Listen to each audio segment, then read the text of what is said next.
সাথে সাথেই দুনিয়ার সব নবীরা ওই দোয়াটা দুনিয়ায় করে ফেলেছে। বিশ্বনবী বলবেন, আল্লাহ ওই স্পেশাল দোয়াটা দুনিয়াতে করি নাই, আজকে আমি তোমার দরবারে দাঁড়িয়ে কিয়ামতের দিন ওই দোয়াটা করছি। আল্লাহ, আমার যে উম্মতের হৃদয়ে যাররা পরিমাণ ঈমান আছে, আমার একটা উম্মতকেও তুমি জাহান্নামে ঢুকাতে পারবা না।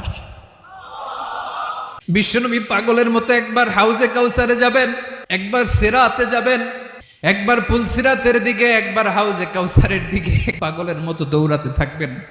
তার কোনো গুনাহগার উম্মত যাতে জাহান্নামে ঢুকে না যায়। উম্মতি বিশ্বনবী আমার জন্য কাঁদবেন, আপনার জন্য কাঁদবেন, আমাদের জন্য সেদিন কেঁদে কেঁদে জাহান্নামের দরজায় দাঁড়িয়ে আমাদেরকে টেনে টেনে জান্নাতে ঢুকাবেন।